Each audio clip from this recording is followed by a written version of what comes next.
অন্য দলগুলোতেও এই আর্থিক স্বচ্ছতার বিষয়টি নিয়ে আসতে হবে এবং নির্বাচন কমিশনকে এটার জন্য কঠোর হইতে হবে।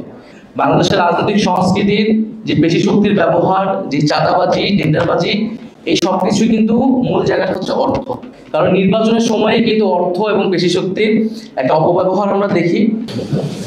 আসসালামু আলাইকুম। আমরা খুব স্পষ্টভাবে আজকে সংবাদ সম্মেলন থেকে যে প্রত্যয়টা ব্যক্ত করার চেষ্টা করেছি বা এর আগেও আমরা বলেছি যে আর্থিক স্বচ্ছতা এবং জবাবদিহিতার বিষয়টা বাংলাদেশের রাজনৈতিক সংস্কৃতিতে এই গণঅভ্যুত্থানের মধ্য দিয়ে গড়ে ওঠা যে তরুণ প্রজন্ম এবং জাতীয় নাগরিক পার্টি আমরা সেটা নিশ্চিত করতে চাই এবং আমরা সেটা কিভাবে করব সেটার একটা মডেল আমরা কিন্তু আজকে উপস্থাপন করেছি। এই মডেলের ভিত্তিতে হয়তো অনেক আলোচনা আসবে বা সমালোচনা আসবে, আমরা সেটিকেও গ্রহণ করব, কিন্তু আমাদের নীতিগত জায়গাটা হচ্ছে আর্থিক স্বচ্ছতা এবং জবাবদিহিতা। এবং বাংলাদেশের ইতিহাসে একটা 3 মাসের রাজনৈতিক দল হিসেবে আমাদেরকে যতটা প্রশ্নের সম্মুখীন হতে হয়েছে এই বিষয়গুলোতে আমরা কিন্তু সাধুবাদ জানিয়েছি এবং সেগুলোর দেওয়ার, কিন্তু আমরা একই সাথে যাবো যে এই একই প্রশ্ন বা সমালোচনা বা জিজ্ঞাসার জায়গাটা আমাদের অন্য রাজনৈতিক দলগুলোর প্রতিও থাকতে হবে।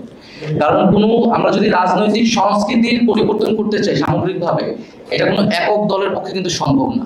আমরা একটা ইনিশিয়েটিভ নিচ্ছি আমাদের নতুন দল হিসেবে এবং আমরা চাবো যে আমাদের পুরো রাজনৈতিক সংস্কৃতিতে অন্য রাজনৈতিক দলগুলোতেও এই আর্থিক স্বচ্ছতার বিষয়টা আসতে হবে।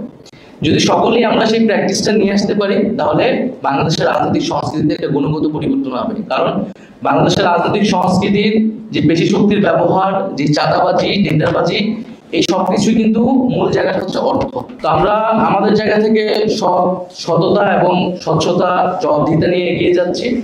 আজকে আমাদের সেই মডেলটা আমরা উপস্থাপন করেছি এবং আমরা আগামী দিনে, এটা শুধু আপনাদের আজকেই শেষ এরকম না, আমরা প্রতিনিয়ত আপনাদের এই জবাবদিহিতার সম্মুখে থাকব।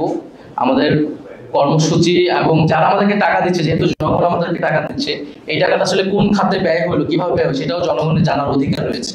আমরা সেটাও কোন খাতে ব্যয় হয়েছে সেটা আমরা জনগণের সম্মুখে উন্মুক্ত করব। তবে সর্বশেষে আমি বলবো যে আমাদের সামগ্রিক দেশের রাজনৈতিক সংস্কৃতি পরিবর্তন করতে হলে অন্য দলগুলোতেও এই আর্থিক স্বচ্ছতার বিষয়টি নিয়ে আসতে হবে এবং নির্বাচন কমিশনকে এটার জন্য কঠোর হইতে হবে। কারণ নির্বাচনের সময়ে কিন্তু অর্থ এবং পেশি শক্তির একটা অপব্যবহার আমরা দেখি। তো নির্বাচন কমিশন সেই কঠোর আইন তৈরি করে এবং সেই আইনগুলো যথাযথ প্রয়োগ করে বাংলাদেশের রাজনৈতিক সংস্কৃতি ইতিবাচক পরিবর্তন আসবে বলে আমরা মনে করছি।